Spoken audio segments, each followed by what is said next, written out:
بيبدأ فيلم الليلة مع بنت جميلة اسمها أليس، وكان معاها حبيبها جورج، وكان بينهم قصة حب طول فترة الجامعة. لكن بعد 4 سنين من العلاقة اللي ما بينهم، أليس بتقرر إنها تقطع العلاقة اللي ما بينهم، وبالرغم ان جورج بيحبها جدا بحجه انها عاوزه تكون فري وعلى راحتها ومحدش يتحكم فيها. وجورج كان عارف ان أليس لو انفصلت عنه مش هترجع له مره تانية، لكن عشان بيحبها نفذ لها طلبها، وفعلا هما الاتنين بيسيبوا بعض. بعد كده أليس بتسافر وتبقى مش عاوزه تدخل في اي علاقه تانية جديه وتسبب لها اي مشاكل او تاثر على حياتها. بعد كده بنروح لبنت تانية اسمها روبن، ودي واحده عايشه حياتها بالطول والعرض، والدنيا عندها ايزي خالص ومقضياها علاقات وخروج وحفلات، وكل يوم روبن مع واحد شكل، وبتكره انها تعمل علاقه حب حقيقيه. ومن كتر العلاقه بتاعتها في يوم من الايام صحت من النوم واتخانقت مع شاب كانت نايمه معاه، راحت مسكت السكينه عشان تضربه وقالت له انت ازاي قاعد لحد الوقت في الشقه والمفروض انك لما صحيت تمشي على طول. ساعتها الشاب بيقول لها صح النوم، انت اللي بيتي معايا في شقتي بعد اليوم الجميل اللي قضيناه مع بعض. راحت روبن اعتذرت على اللي حصل منها، بعد كده خرجت من عنده وراحت على الشغل بتاعها، وبنعرف انها شغاله في مكتب قانوني. وبنرجع مره تانية لأليس اللي بتكون لسه متعينه جديد في نفس المكتب اللي فيه روبن. بعد كده روبن بتروح عندها وتتعرف عليها، وبنروح عند البنت الثالثه الجميله واسمها لوسي، ودي مختلفه خالص عن أليس وروبن، واهم حاجه عندها الشغل وبس. وبنعرف انها مش مرتبطه، وبسبب مشكله عندها في النت ما رضتش تضيع وقت وخدت اللابتوب بتاعها ونزلت عشان تكمل شغلها في بار قريب منهم. ساعتها بتتعرف على الجرسون توم اللي كان مستغرب منها وهي قاعده في البار بتشتغل وكمان قاعده لوحدها. ساعتها لوسي اتكلمت معاه وقالت له عن النظريه بتاعتها، وبتعرفوا ان مدينه نيويورك فيها 8 مليون شخص نصهم ستات، ودول مش مهتميه بيهم خالص، وبيكون في 4 مليون راجل منهم 3 مليون تحت ال20 وكمان فوق ال45. وبتعرف توم ان برضه دول مش في اهتمامها، ويبقى فاضل من ال8 مليون واحد. وبعد تطبيق النظريه بتاعتها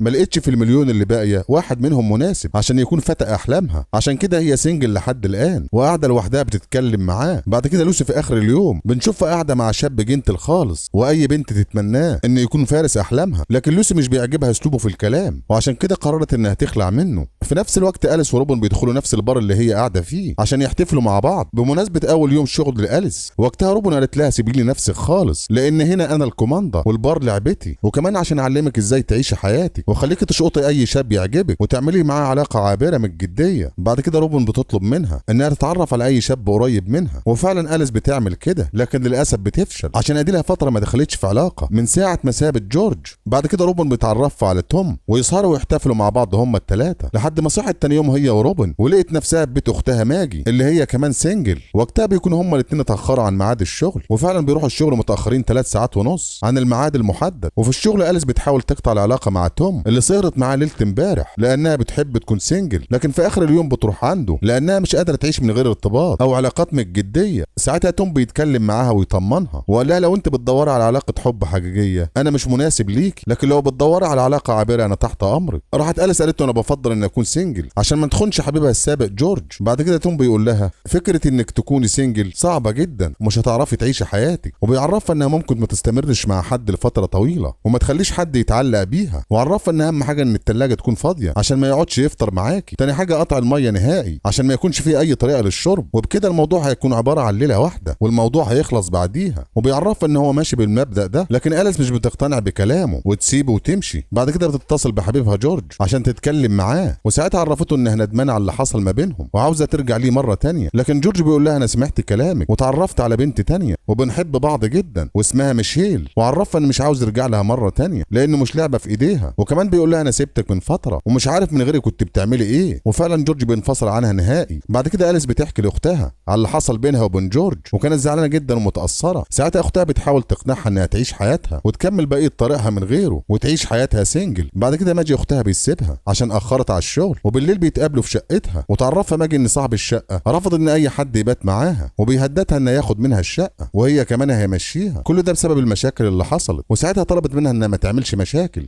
وأليس بتقول لها ان صاحبتها روبن هي اللي عملت كده وهي سبب المشاكل لما كانت بايته معاهم قبل كده. فبتقرر أليس انها تمشي وتعيش لوحدها لاول مره من وقت طويل. وبالليل بتلاقي حبيبها جورج رايح عندها. ساعتها أليس كان عندها امل انهم يرجعوا لبعض، لكن بتتفاجئ ان جورج جايب لها الحاجه بتاعتها اللي كانت موجوده في الشقه بتاعته، ولا انا عملت كده عشان حبيبتي الجديده هتعيش معايا في الشقه ومش عاوزها تزعل، وعرفها انه واخد العلاقه معاها معاها بجديه وخلاص هما الاثنين هيتجوزوا قريب. ساعتها أليس بتزعل منه لانها كانت فاكره انه جاي يسلم عليها ويعيش معاها. بعد كده جورج بيديها الحاجه بتاعتها ويسيبها ويمشي. تاني يوم بنروح لاختها ماجي اللي قررت انها تكون واستخدمت حاجات كتير عشان تحمل، وساعتها فرحت جدا لما طلعت حامل. وأليس وروبن بيهنوها، وفي الكريسماس بيروحوا يقضوه في مكتب أليس. وساعتها عزمت اختها ماجي معاها، وقتها اعجب بيها واحد شغال في المكتب وبنعرف ان اسمه كين، وهما الاثنين اتكلموا وتعرفوا على بعض وحصل تفاهم ما بينهم. وبنروح عند لوسي اللي بتكون لسه بتدور على فتى احلامها، وساعتها قابلت شاب اسمه بول وكانت بتتعامل معاه على اساس ان هو حبيبها واهتمت بيه جدا. لكن بول بيصدمها وقال لها انا بحبك لكن بشوف بنات غيرك في نفس الوقت، وطلب منها انها تعمل زيه وتقابل اي شاب تعجب بيه وتعيش حياتها معاه عادي كأن مش موجود. ساعتها لوسي اتعصبت من كلامه وحست انه ما عندوش شرف ولا كرامه، وعرفته ان هي عاوزه علاقه جاده يكون اخرها الجواز. وقتها بول سابها ومشي وانفصل عنها، ولوسي ما كانتش مصدقه نفسها وكانت مصدومه جدا من الكلام اللي سمعته، وفضلت متعصبه ومتضايقه لتاني يوم. وحتى في اثناء وجودها مع الاطفال داخل المكتبه فضلت تشد في شعرها وتتكلم معاهم بصوت عالي وتقول لهم ان ما فيش في الدنيا اي قصه حب حقيقيه وكل الناس بتخدع بعضيها وما فيش اي حب بيستمر. وقتها صاحب المكتبه بيسمع صوتها ويروح عندها عشان يهديها، ولوسي عرفت ان اسمه جورج ومن كلامه بدات تعجب بيه. وبالليل أليس بتروح بيت جورج عشان تحضر حفلة الكريسماس اللي هو عاملها. وقتها خدت معاها صاحبتها روبن، وكانت حبيبة جورج الجديدة موجودة في البيت وعرفها بأليس على أساس إنها قريبته أو بنت عمه. وبنشوف بعد كده ماجي وهي طالعة الاستراحة بتاع المستشفى، وقتها كين كان مستنيها بره المستشفى. ساعتها كين عرض عليها إنهم يروحوا مع بعض يشتروا شجرة الكريسماس. وقتها ماجي بتحس إن كين معجب بيها وناوي على علاقة جدية معاها. ساعتها ماجي بتقرر إنها تنهي العلاقة قبل ما تبدأ وتعرفه إنها مش مناسبة ليه لأن معظم وقتها في المستشفى، ومش عاوزة تظلمه معاها لأنها مش هتقدر تسعده عشان طول اليوم في الشغل وفي المستشفى. وتعرفوا لو حصل علاقه ما بينهم هنتخانق باستمرار وفي يوم من الايام هننفصل عن بعض، عشان كده مش ناويه ترتبط باي حد او تجرحه. بعد كده ماجي بتسيبه وتمشي وتروح تكمل شغلها في المستشفى. ولما رجعت البيت في اخر اليوم شافت كين مستنيها على الباب ومعاه شجره الكريسماس، وساعتها ماجي بتجري عليه وتحضنه. بعد كده بنشوف أليس سايبه الحفله وماشيه لانها مش قادره تشوف حبيبها القديم مع واحده تانية غيرها. وقتها بتروح ناحيه شجره الكريسماس عشان تتفرج عليها. ساعتها بتشوف واحد اسمه ديفيد اتعرفت عليه في حفله من حفلاتها وبتعرض عليه انهم يروحوا مع بعض عند شجره الكريسماس. ساعتها ديفيد بياخدها لمكان عالي عشان تشوف الشجره بوضوح. وساعتها أليس حبت ديفيد وبيعدي على الكلام ده 3 شهور، لكن العلاقه مش بتطول ما بينهم. بعد كده أليس بتعيش حياتها في السهر والحفلات لحد ما صحت في يوم لقت نفسها نايمه مع واحد ما تعرفوش، وساعتها سابته نايمه وخدت هدومها ومشت. وبتعرف نفسها انها فاشله عشان مش عارفه تعيش سنجل وبتحب تعيش في الحرام زي عينيها. بعد كده بنشوف اختها ماجي وهي بتحاول انها تهرب من كين اللي بيحبها من كل قلبه لانها عاوزه تعيش سنجل هي التانيه وتقضي بقيه ايامها في الحرام. ساعتها ماجي كانت مخبيه على كين انها حامل لحد ما كين شافها بالصدفه موجوده في مكتبه لعب اطفال وسالها ازاي هي حامل وما قالتلوش. وساعتها كين كان فاكر نفسه ان هو ابو الطفل. راحت ماجي قالت له انا حامل قبل ما اعرفك وانا خبيت عليك لان مش عارفه رد فعلك هيكون ايه. ساعتها كين بيقول لها انا اتمنى اني اكون اب واشيل المسؤوليه معاكي. وقتها ماجي بتقول له ما ينفعش وانا مش عاوزه منك مساعده. بعد كده سابته وانفصلت عنه ورجعت ماجي تاني سنجل. بعد كده أليس بتقابل توم وتحكي له على حبيبها القديم جورج،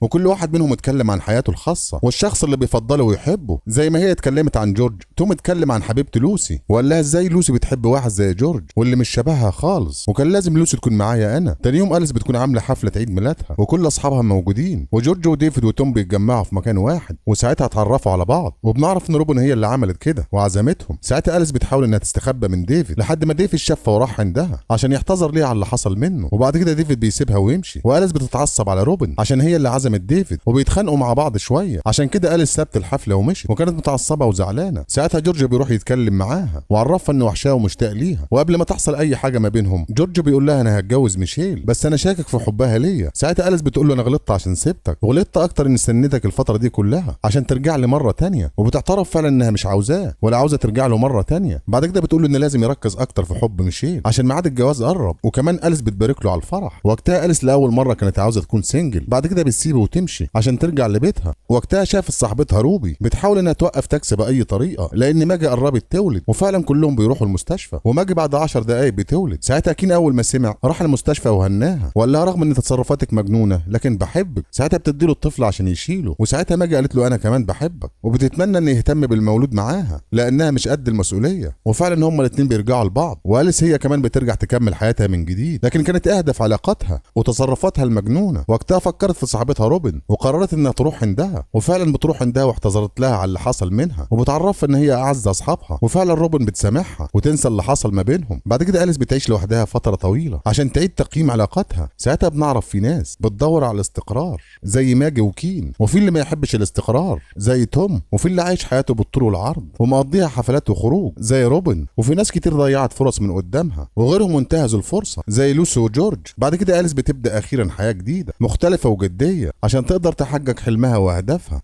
وبكده يخلص الفيلم. لو عجبك الفيلم دوس لايك واشتراك وفعل الجرس ليصلك كل جديد، وسلام.